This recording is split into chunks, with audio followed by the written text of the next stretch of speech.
Hello everyone, যারা এই মুহূর্তে চাকরির বাজারে আছেন বা দেশের ভবিষ্যৎ অর্থনীতি নিয়ে একটু খোঁজখবর রাখেন তাদের সবাইকে আমাদের আজকের এই বিশেষ বিশ্লেষণে স্বাগত জানাচ্ছি। আজ আমরা এমন একটা টপিক নিয়ে কথা বলবো যেটা আক্ষরিক অর্থেই দেশের ভেতরে নতুন কর্মসংস্থান সৃষ্টির ক্ষেত্রে একটা গেম চেঞ্জার হতে পারে, আর সেটা হলো আমাদের প্রবাসী বাংলাদেশিদের বিশাল কিন্তু অব্যবহৃত এক সম্ভাবনা। কারণ প্রবাসীদের এই শক্তিকে যদি আমরা ঠিকঠাক কাজে লাগাতে পারি তাহলে দেশে হাজারো নতুন কাজের সুযোগ তৈরি হতে পারে, যা সরাসরি আপনাদের মতো তরুণ চাকরি প্রত্যাশীদের উপকারে আসবে। আচ্ছা, একটা কথা ভাবুন তো, আমাদের ট্রেডিশনাল চিন্তাভাবনা কি? প্রবাসীরা বিদেশে যাবেন, হাড়ভাঙা খাটুনি খাটবেন আর দেশের রেমিটেন্স পাঠাবেন, রাইট? কিন্তু প্রবাসীদের কি কেবল টাকা পাঠানোর মাধ্যমেই অর্থনীতিতে অবদান রাখা সম্ভব? আসলে এই ধারণাটা এখন একেবারেই ব্যাকডেটেড। বর্তমান বিশ্বে প্রবাসীদের অবদান শুধু টাকার অঙ্কে মাপা যায় না। একটু চিন্তা করে দেখুন তো, একজন প্রবাসী যখন তার বিদেশের অর্জিত জ্ঞান আর আন্তর্জাতিক অভিজ্ঞতা নিয়ে দেশে একটা নতুন টেক স্টার্টআপ বা আধুনিক শিল্প কারখানা খোলেন, তখন কি হয়? সেখানে শুধু টাকার প্রবাহই বাড়ে না, বরং তৈরি হয় শত শত মানুষের কাজের সুযোগ। তো আজকের এই পুরো বিষয়টা বুঝতে আমরা মূলত 5টা ধাপে এগোব। প্রথমেই দেখব এই অব্যবহৃত সম্ভাবনাটা আসলে কি।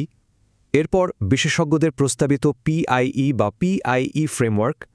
তৃতীয়ত মাঠ পর্যায়ের সাধারণ চ্যালেঞ্জগুলো। চতুর্থত নীতিগত ও প্রাতিষ্ঠানিক বাধা, এবং সবশেষে এই বাধা পেরিয়ে ভবিষ্যতের রূপরেখা। চলুন সরাসরি আমাদের প্রথম পয়েন্টে চলে যাই। অব্যবহৃত সম্ভাবনা মানে শ্রম অভিবাসনের বাইরে আসলে আর কি আছে।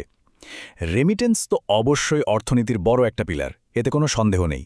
কিন্তু প্রবাসীদের অন্যান্য অবদানগুলোকে ইগনোর করার মানে হল দেশে বিপুল পরিমাণ চাকরি সৃষ্টির বিশাল সুযোগটা আমরা নিজেদের হাতেই নষ্ট করছি। দেখুন, আমাদের বর্তমান এবং প্রস্তাবিত মডেলের মধ্যে পার্থক্যটা কিন্তু খুব পরিষ্কার।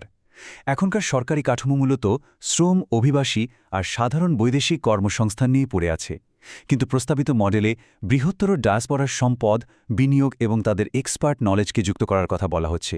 আর চাকরি প্রত্যাশীদের জন্য এটাই সবচেয়ে এক্সাইটিং ব্যাপার। কারণ এই নতুন মডেল সফল হলে দেশে শুধু ম্যানুয়াল কাজের সুযোগই বাড়বে না, বরং হাইটেক শিল্প, আধুনিক ম্যানুফ্যাকচারিং আর রিসার্চের ফিল্ড তৈরি হবে। প্রবাসীদের বড় বিনিয়োগ এলে আইটি থেকে শুরু করে সব খাতেই দক্ষ জনবলের ডিমান্ড একেবারে হু হু করে বেড়ে যাবে। এখন প্রশ্ন হল, এত বড় একটা কাজ হবে কিভাবে? এর জন্য একটা নতুন ধরনের ম্যানেজমেন্ট স্ট্রাকচার দরকার, যেটাকে বিশেষজ্ঞরা বলছেন নেটওয়ার্ক গভর্নেন্স। এটা অনেকটা একটা বড় পাজল মেলানোর মতো। সরকার, প্রাইভেট সেক্টর, সুশীল সমাজ আর আমাদের বৈদেশিক মিশনগুলো সবাইকে একযোগে কাজ করতে হবে।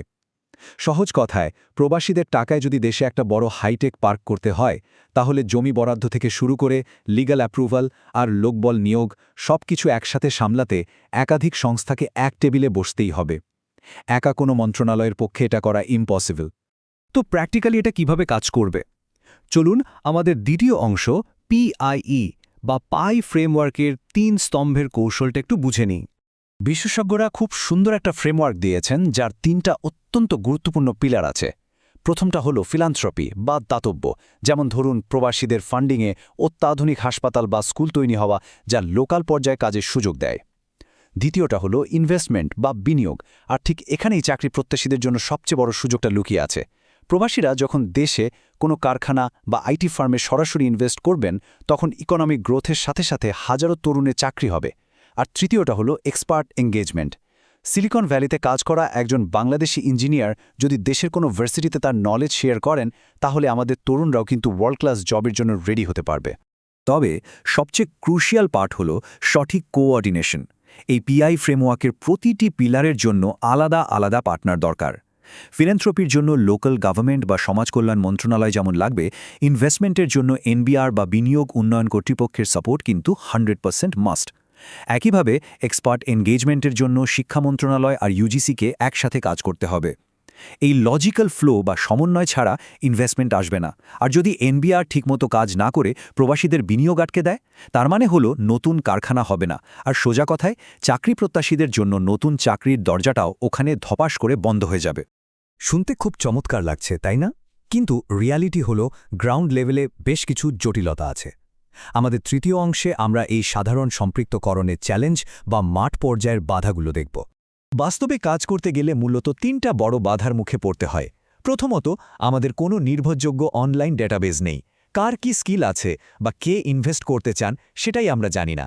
দ্বিতীয়ত, অনেক প্রবাসী হয়তো বৈধ কাগজপত্র ছাড়া বিদেশে থাকেন, তাই ব্যক্তিগত তথ্য দিতে তাদের মনে একটা ভয় কাজ করে। আর তৃতীয়ত, প্রবাসীদের মধ্যকার রাজনৈতিক বিভাজন। এই বিভাজন দূর করতে হলে আমাদের বৈদেশিক মিশনগুলোকে একদম শতভাগ নিরপেক্ষভাবে কাজ করতে হবে।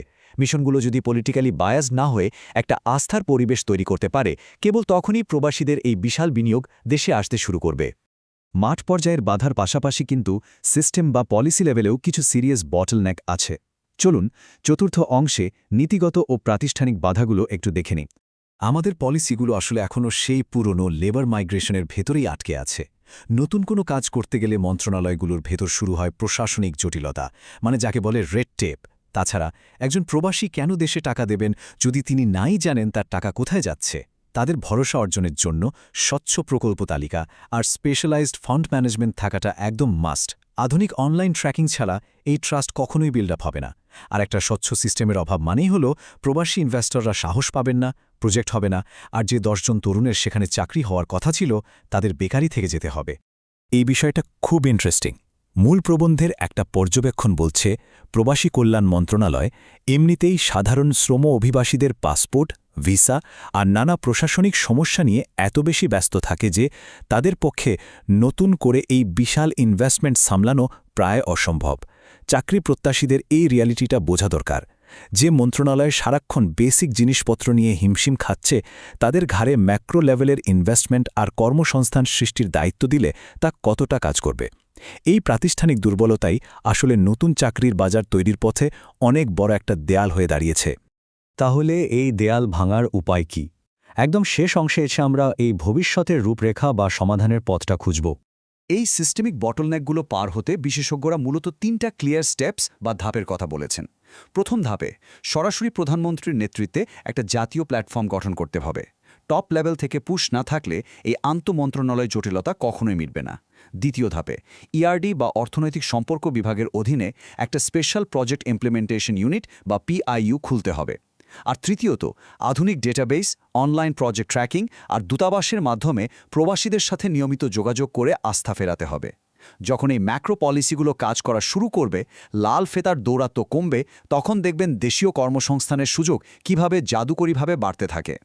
সবশেষে আপনাদের কাছে একটা ইন্টারেস্টিং প্রশ্ন রেখে আজকের আলোচনা শেষ করব।